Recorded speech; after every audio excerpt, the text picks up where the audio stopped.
زکوٰۃ ادا کرنے سے گھبراتے ہیں، بلکہ بعض تو ایسے بھی ہیں جو سرے سے زکوٰۃ ہی ادا نہیں کرتے ہیں۔ بعض لوگ تو ایسے بھی ہیں جو عالم صاحب یا امام صاحب سے کہتے ہیں کہ میرے پاس اتنے مال و دولت ہے، آپ اس کا حساب کر دیجئے، مجھے زکوٰۃ نکالنا ہے۔ عالم صاحب یا امام صاحب اس شخص کے زکوٰۃ کی قیمت کو الگ کر دیتے ہیں، تو اگر اس کی قیمت 200-400-500 روپیہ ہے تو بندہ آسانی سے زکوٰۃ نکال لیتا ہے، لیکن وہیں پر اگر اس کی قیمت موٹی ہو گئی ہے، مثال کے طور پر 2000 5000 10,000 ہو گئی ہے اس کی قیمت، تب وہ شخص خاموش ہو جاتا ہے اور زکوٰۃ ادا نہیں کرتا۔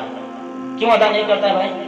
اس لیے کہ اب اس کی آنکھیں نکلنے لگی ہیں، منہ کلیجے پہ آنے لگا ہے، اس کے دل میں مال کی محبت غالب آ چکی ہے، اب وہ شخص زکوٰۃ ادا نہیں نکالنا چاہتا ہے کہ میرے پاس میں نے اتنی پریشانی محنت و مشقت سے کمایا اور 10,000 میں زکوٰۃ نکالوں، شخص نہیں نکالتا ہے۔ لیکن اے میرے بھائی ذرا سوچے آپ کہ جس رب نے آپ کو مال و دولت دیا ہے، اسی رب کا حکم ہے کہ تم زکوٰۃ ادا کرو، تو آپ زکوٰۃ ادا نہیں کرتے۔ آپ کو یاد ہونا چاہیے کہ جس رب نے آپ کو جہاں سے جو آپ کو مال عطا کیا ہے نا، اگر آپ زکوٰۃ ادا نہیں کرتے ہیں تو وہی رب اس پر بھی قادر ہے کہ وہ آپ کے پاس مال جہاں سے آیا ہے پھر وہیں پر پہنچا دیں گے۔ ہم سب کو یہ اچھی طرح معلوم ہے کہ احکام شرع کے خلاف ورزی کرنے سے مصیبتیں آتی ہیں اور ہم طرح طرح کے مشکلات میں پھنس جاتے ہیں۔ اللہ تعالیٰ سورہ شورى آیت نمبر 30 پر ارشاد فرماتا ہے وَمَا أَصَابَكُم مِّن مُّصِیبَةٍ فَبِمَا كَسَبَتْ أَیْدِیکُم وَیَعْفُو عَن کَثِیر۔ اللہ کے اور تمہیں جو مصیبت پہنچی وہ اس کے سبب سے ہے جو تمہارے ہاتھوں نے کمایا، اور بہت کچھ تو معاف فرما دیتا ہے۔ اللہ کے پیارے حبیب صلی اللہ تعالیٰ علیہ وسلم ارشاد فرماتے ہیں ما منعکم الزکاۃ الا ابتلاء اللہ بالسنین، جس قوم نے زکوٰۃ دینا ترک کر دیا تو اللہ رب العزت نے اسے قحط میں مبتلا کر دیا۔ ایک دوسرے مقام پر ارشاد ہوتا ہے جب بھی لوگوں نے اپنے مال کی زکوٰۃ دینا چھوڑ دیا آسمان سے بارش روک دی ہے۔ میرے بھائی غور کریں، یہ بہت ایک اہم قیمتی بات ہے۔ جب بھی قوم نے زکوٰۃ ادا دینا بند کر دیا ہے تو آسمان سے بارش روک دی گئی ہے۔ اگر زمین پر چوپائے نہ ہوتے نا تو ان پر کبھی بھی بارش کے قطرات نہ گزرتے۔